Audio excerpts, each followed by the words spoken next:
What if I told you that some of the most iconic gun companies in the United States aren't as American as they used to be? It sounds hard to swallow, but it's the truth. Beneath all the patriotic branding and flag-wrapped marketing, there's been a quiet shift going on. Manufacturing plants are changing hands, operations are moving out of the country, and foreign ownership is slowly creeping into brands that many of us grew up trusting. I've dug through open-source trade data, corporate filings, and government records to understand what's really going on, and more importantly, why. For some of these companies, it's about staying alive in a tough economy. For others, it's about chasing bigger profit margins. But either way, the deeper you look, the more unsettling it gets. This isn't just about jobs heading overseas. It's about whether America keeps control of the very backbone of its firearms and ammunition production. Let's start with one of the biggest shakeups that's made waves in the gun world lately, the case of Vista Outdoor. Now, maybe that name doesn't ring a bell for everyone, but I guarantee you know their brand's federal premium. Remington Ammunition, CCI, and Speer. These are household names in American ammo. But recently, Vista decided to sell them all. In a transaction worth more than $2 billion, Vista spun off its entire ammunition division, now operating under the new name, the Kinetic Group, and handed it over to the Czechoslovak Group, or CSG, a major defense contractor based in the Czech Republic. At first glance, it just looks like another high-dollar corporate deal. But this one hands over a huge chunk of our civilian ammunition production and a critical part of our primer supply chain to foreign ownership. So, why did Vista go through with this? Officially, the company says it's about maximizing value for shareholders. But dig a little deeper, and you'll find it's also about cutting domestic overhead, outsourcing tough logistics, and moving around labor laws they'd rather not deal with stateside. That didn't sit well with a lot of folks. Former Secretary of State Mike Pompeo, members of Congress, and the National Sheriff's Association have all raised serious concerns. To them, this isn't just another business transaction. It's a matter of national defense. After all, this industry doesn't just support recreational shooters. It's a key piece of military readiness and homeland security. The Committee on Foreign Investment in the United States gave it a once-over and signed off on the deal. But plenty of experts say the review was rushed and the long-term risks weren't taken seriously. Right now, about 3,800 American jobs are still technically in place. But here's the catch: strategic control, company decisions, and profit flow are now headed through Prague, not Minnesota. And that should give every serious gun owner a reason to pause. If we find ourselves in a major conflict or crisis, do we really want a foreign company controlling the tap on our primer and ammunition supply? This isn't just a business play. It's a warning flare. Now let's talk about a name that's practically written into the DNA of American gun culture, Smith & Wesson. Almost every firearms owner has shot one of their classic revolvers or modern semi-autos. And yes, the final assembly of their guns still happens right here in the United States. But what most people don't know is that a growing chunk of the parts that make those guns run barrels, trigger assemblies, springs, even safeties aren't made here anymore. Over the past few years, Smith & Wesson has increasingly turned to overseas suppliers, particularly from Eastern Europe and parts of Asia, to source critical components. And this isn't just for minor parts. Entire mechanical subassemblies are now being produced outside U.S. borders. Why the change? It mostly comes down to economics. With rising labor costs, supply chain disruptions, and a shortage of skilled machinists here at home, outsourcing became a financial lifeline. Smith & Wesson isn't alone in this. It's part of a broader trend among manufacturers trying to stay competitive in an increasingly globalized market. The issue is, when a gun says "Made in the USA" on the slide, most folks assume that means the whole firearm from raw steel to finished piece was built here. But the truth is, many of these guns are only assembled stateside, using internals shipped in from thousands of miles away. From a performance standpoint, they may still shoot great. But from a national readiness perspective, this raises real concerns. Think back to what happened during the pandemic, when global trade slowed to a crawl. If the parts needed to keep our gun industry running are coming from overseas, we're just as vulnerable as we were when we couldn't get basic medical supplies or microchips. And the worst part? These sourcing decisions aren't visible to the consumer. They're not disclosed in product specs, advertising, or anywhere on the packaging. So, What does all this tell us about where the American firearms industry is headed? Smith & Wesson is just one example of a much bigger shift. We're entering a time where guns may still carry American names, but the parts inside them are increasingly made elsewhere. So when someone asks, are American gun companies moving overseas? The real answer might not be as simple as a factory closing. Sometimes it's a slower change, one imported spring or trigger group at a time. For decades, Ruger has worn the stars and stripes proudly, positioning itself as a no-frills, American-made firearms company, dependable, tough, and built with pride on U.S. soil. But when you start digging a little deeper, things aren't quite as patriotic as the branding suggests. Sure, most Ruger firearms are still assembled and test-fired in the United States. But more and more of the parts that go into those guns, things like polymer frames, optic rail mounts, and certain specialized machine pieces, are now coming from overseas sources. This shift didn't come with press releases or flashy headlines. Instead, it slid in under the radar, buried in long-term supplier contracts and international shipping manifests that the average gun buyer never sees. So why the change? As Ruger's catalog expanded to meet growing demand both at home and abroad, bringing in non-essential components from foreign vendors became a necessary move to stay competitive. American suppliers were falling behind, not just in price, but in precision tooling and delivery speed. That left Ruger little choice but to look elsewhere. The outcome is what you'd call a hybrid production model. Yes, the guns are still finished and function tested in American facilities, partly to preserve their image, partly to ensure quality, but by the time those parts hit the assembly line, many have already logged thousands of miles on a cargo ship. From a corporate standpoint, it's a savvy cost-cutting move. But for those of us who value genuine domestic manufacturing, it's a sign of erosion. What's remarkable about Ruger is how well they've kept their made in the USA persona intact. No public statements, no interviews about outsourcing, just quiet changes behind the scenes. And to most gun owners, nothing feels off. The guns are still accurate. The craftsmanship is solid, and reliability hasn't taken a hit. But for those of us paying attention to the health of American manufacturing, the pattern is familiar. We've seen it play out in industries from automotive to aerospace. The small machine shops, the old-school tool and die guys. The craftsmen, they're being replaced by international efficiency.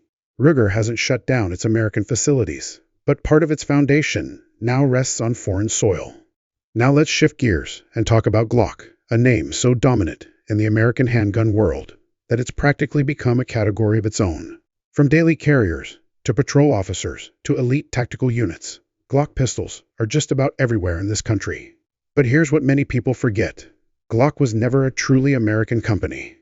Glock was born in Austria, and although they opened a major facility in Smyrna, Georgia, to cater to the American market, the core of the company remains firmly planted in Europe.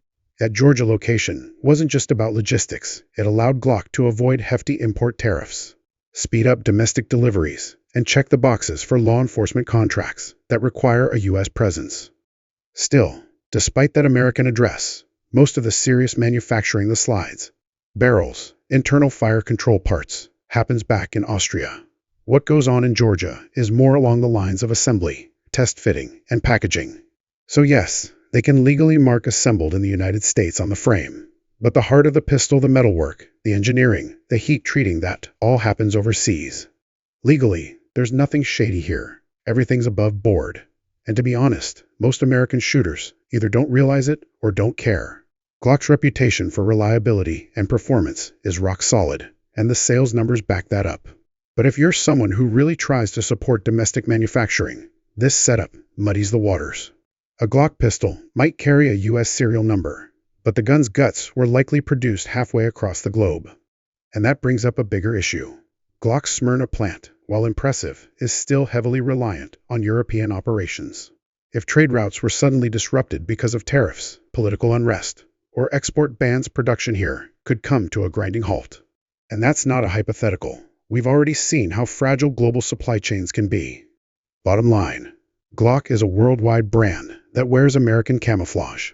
There's no question their pistols are top tier in reliability and durability.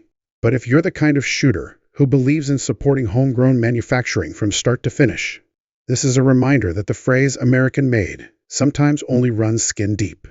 Taurus has always lived in a gray zone when it comes to American firearm manufacturing. Originally founded in Brazil, the company made a big play for the U.S. market, first by setting up shop in Miami, Florida, and later relocating its U.S. headquarters to Bainbridge, Georgia. For a moment, it looked like Taurus was serious about putting down long-term roots in American soil. But that vision didn't hold. In recent years, more and more of Taurus's production has steadily shifted back to Brazil.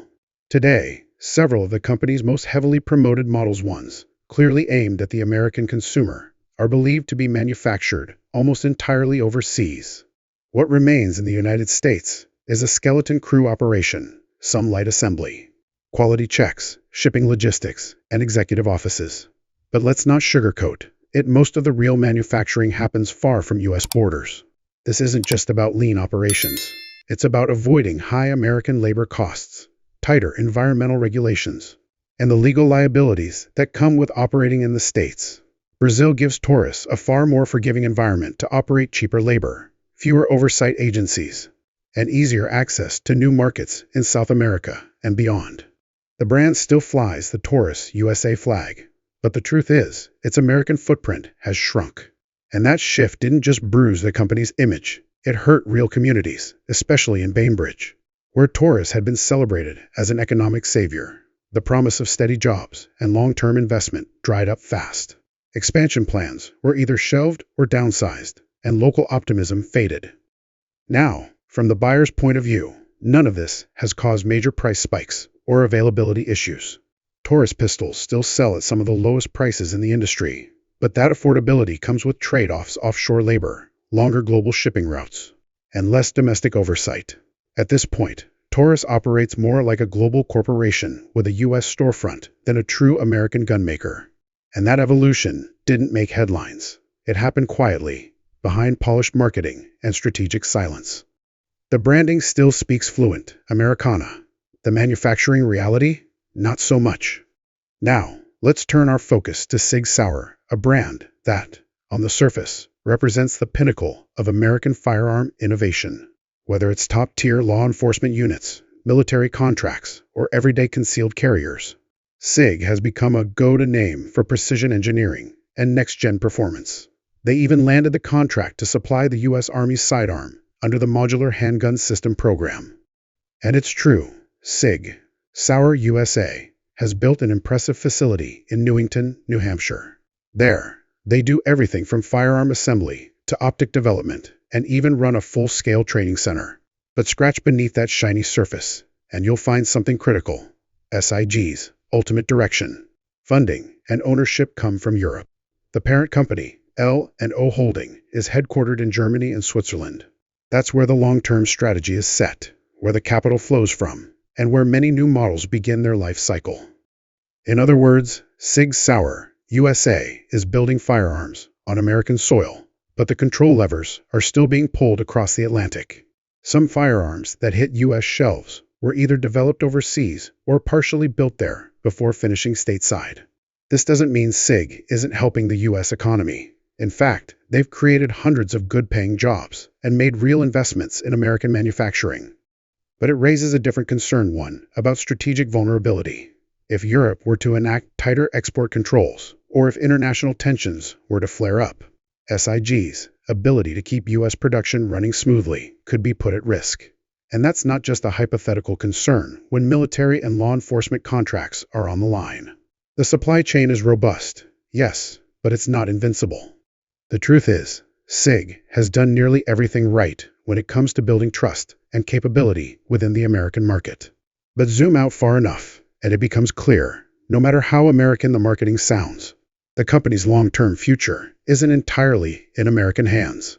And that leads us to the broader issue, one that goes way beyond just Taurus or Sig. What we're seeing isn't just a blip. It's a shift in how industrial power is defined in the United States.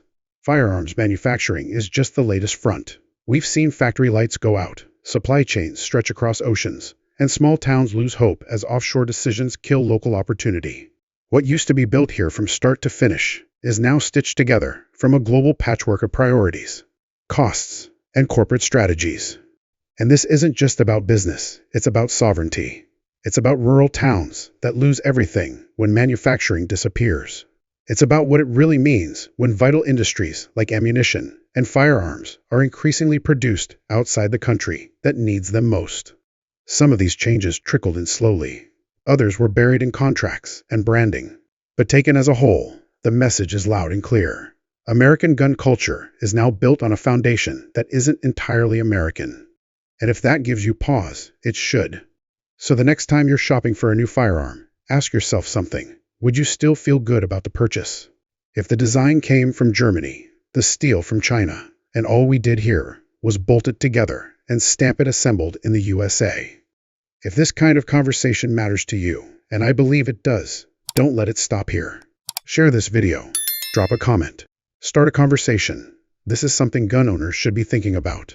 Thanks for watching. Stay sharp, stay informed, and I'll see you in the next one.